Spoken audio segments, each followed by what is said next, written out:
Hello students, after Janmashtami let us start the new topic, determination of income and employment, under which today in this audio video I am going to discuss about the aggregate demand, because aggregate demand, aggregate supply are the initial things that we have to understand. देखिए class 11 को आप याद करो, micro economics, individual demand, market demand याद होगा। किसी भी individuals के द्वारा किसी टाइम पीरियड में 10 दिन 15 दिन के अंदर अलग अलग प्राइसेस में किसी गुड्स को कितना परचेज किया गया, कोई पार्टिकुलर गुड्स को, वो हो गया उसका इंडिविजुअल डिमांड का रिकॉर्ड। और मार्केट डिमांड का मतलब होता था कि एक मार्केट में 10 दिन 15 दिन के समय में या किसी टाइम पीरियड में अलग अलग प्राइसेस पे कितना टोटल प्रोडक्ट डिमांड किया गया सारे कंज्यूमर्स के द्वारा, कोई एक प्रोडक्ट, वो मार्केट डिमांड होता था। बट यहाँ जब हम लोग बात करते हैं एग्रीगेट डिमांड की, एग्रीगेट डिमांड का मतलब होता है किसी भी इकोनॉमी में, इकोनॉमी का मतलब एक देश होता है, जैसे भारत एक देश है तो भारत को एक इकोनॉमी कहेंगे। तो पूरे इकोनॉमी में पूरे एक साल में, एक फाइनेंशियल ईयर, एक अकाउंटिंग ईयर जो होता है गवर्नमेंट का, उसके हिसाब से उस एक साल में, यानी 1 अप्रैल से लेकर 31 मार्च, इस एक साल में सभी कंज्यूमर्स के द्वारा सभी तरह के कितने गुड्स एंड सर्विसेज परचेज किए गए, ये उस साल का एग्रीगेट डिमांड हो गया। अब देखते हैं यहाँ से क्या समझा रहा। देखिए concept of AD, aggregate demand. 1 number point, AD does not refer to the demand for any particular goods और सर्विसेज इन द मार्केट। देखिए पहले आपको समझा रहा है, यहाँ एग्रीगेट डिमांड का मतलब आप नहीं समझना कि कोई एक ही तरह का गुड्स, कोई एक ही तरह का services. It refers to demand for all goods and services in the economy. जितने भी तरह के गुड्स एंड सर्विसेज उस इकोनॉमी में बिकी उस साल में, उन सारे गुड्स एंड सर्विसेज के द्वारा जो कंज्यूमर्स के द्वारा उस साल डिमांड किए गए, सभी कंज्यूमर्स उस इकोनॉमी के और सभी तरह के गुड्स एंड सर्विसेज को एग्रीगेट डिमांड में इंक्लूड करते हैं। AD is often measured for the period of an accounting year, so it is a flow concept. हाँ, और ये जो एग्रीगेट डिमांड हम लोग मेजर करते हैं वो सिर्फ एक साल का मेजर करेंगे, पूरे के अकाउंटिंग ईयर का, और फॉर द ईयर इंडेड हो गया, इसलिए फ्लो कंसेप्ट हो गया। अगर at the end of the year होता तब ये स्टॉक कंसेप्ट होता। जैसे आप याद करो, इससे पहले हम लोगों ने स्टॉक और फ्लो पढ़ा था। Stock is at a point of time, flow is during period of time. So AD पूरे साल भर का कैलकुलेशंस करते हैं कि साल भर में टोटल कितना डिमांड किया गया, that's why it is a flow concept. Third point है इसका, AD can be measured with reference to general price level in the economy, और be with reference to the level of income of the people. मतलब aggregate demand की जो गणना हम लोग कभी स्टडी करते हैं इसके बारे में, तो 2 तरह से कर सकते हैं। एक एग्रीगेट डिमांड का रिलेशनशिप प्राइस के हिसाब से किया जाता है, और एक इनकम के हिसाब से किया जाता है। तो देखिए, अगर डिमांड को, एग्रीगेट डिमांड को प्राइस से कंपेयर करके स्टडी करेंगे तो डिमांड और प्राइस में निगेटिव रिलेशनशिप होता है, इन्वर्स रिलेशनशिप होता है। ये निगेटिव या इन्वर्स रिलेशनशिप का मतलब होता है कि जब प्राइस बढ़ेंगे तो डिमांड कम होंगे, प्राइस घटेंगे तो डिमांड बढ़ेंगे। तो तब अगर हम लोग एग्रीगेट डिमांड का ग्राफ बनाएंगे प्राइस को लेकर के, तो ग्राफ जो होगा वो downward sloping to the right होगा। ये क्लास 11 में हम लोग पढ़े हैं। और यदि एग्रीगेट डिमांड एग्रीगेट डिमांड को इनकम से कंपेयर करके पढ़ेंगे, तो एग्रीगेट डिमांड और इनकम के साथ डायरेक्ट रिलेशनशिप है। इसका क्या मतलब हुआ डायरेक्ट रिलेशनशिप का? मतलब कि अगर इनकम ज़्यादा होगा तो डिमांड भी ज़्यादा होगा, अगर इनकम कम होगा तो डिमांड भी कम होगा। इनकम बढ़ेगा, डिमांड बढ़ेगा, इनकम घटेगा, डिमांड घटेगा। यानी एग्रीगेट डिमांड और इनकम के बीच में डायरेक्ट रिलेशनशिप होगा, तो उसका जो ग्राफ जब बनाएंगे तो अपवर्ड स्लोपिंग होगा। देखते हैं अब यहाँ क्या लिखा हुआ है। तो ये तो हम लोग पहले पढ़े कि AD can be measured with reference to general price level in the economy, और be with reference to the level of income of the people. If AD is related to the general price level, देखिए यहाँ समझा रहा कि अगर AD को compare करेंगे price level से, उसको रिलेट करके स्टडी करेंगे, we shall find negative relationship between price level and AD. बिल्कुल बता दिया आपको कि तब हम लोग देखेंगे कि एग्रीगेट डिमांड और प्राइस में निगेटिव रिलेशनशिप हो रहा, so that AD curves slopes downward. और इसलिए जब एग्रीगेट डिमांड का ग्राफ बनेगा तो डाउनवर्ड स्लोपिंग होगा टू द राइट, जैसे क्लास 11 में आप पढ़े थे।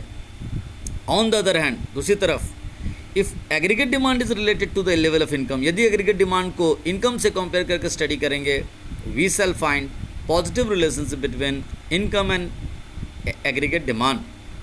तो हम लोग क्या देखेंगे कि इनकम और एग्रीगेट डिमांड में डायरेक्ट संबंध है, प्रत्यक्ष संबंध है। सो दैट, और इसलिए एडी कर्व स्लोप्स अपवर्ड। तब अगर हम लोग इनकम के साथ कंपेयर करके अगर हम लोग एग्रीगेट डिमांड का ग्राफ बनाएंगे तो वो अपवर्ड स्लोपिंग होगा। At the +2 level, we study aggregate demand only in relation to the level of income, so that AD rises as the level of income rises in the economy। और क्या बता रहा कि class 12 का जो आपका CBSE का सिलेबस है उसमें आपको सिर्फ क्या कहते हैं, aggregate demand in terms of income ही पढ़ना है, प्राइस वाला आपका सिलेबस का हिस्सा नहीं है। सो आपको टेंशन नहीं लेना है कि प्राइस वाला को भी स्टडी करो और इनकम वाले को, आपके सिलेबस में सिर्फ एग्रीगेट डिमांड और इनकम को कंपेयर करके स्टडी करना है। पांचवी बात, AD is measured not as the sum total of physical quantities of goods demanded in the economy. In fact it is not possible to do so. AD is always measured in terms of total expenditure on the goods and services. बहुत अच्छी बात बता रहा, ध्यान दीजिए।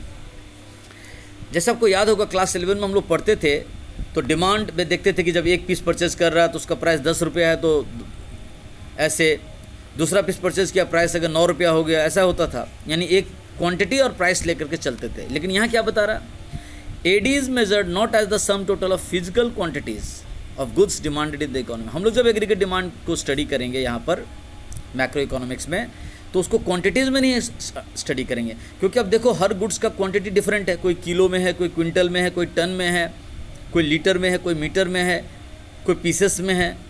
तो क्या कैसे मेजर करेंगे? In fact it is not possible, संभव ही नहीं है, क्योंकि सबका क्वांटिटी डिफरेंट है टू डू सो।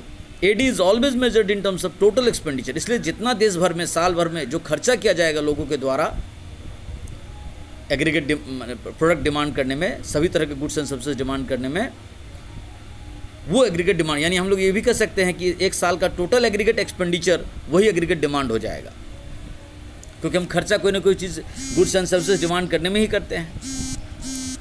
छठा point, AD is always expressed as what people wish to spend और what people plan to spend at different levels of income.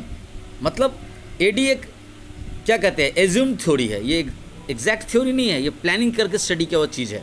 तो क्या लिख रहा है, AD is always expressed, AD को जो हम लोग एक्सप्रेस करेंगे, what people want to spend, wish to spend, जनता क्या चाहती है खर्चा करना, और what people plan to spend, या क्या प्लानिंग करे खर्चा करने के लिए अलग अलग आमदनी पर, ये सोच करके ये एग्रीगेट डिमांड का स्टडी किया गया है।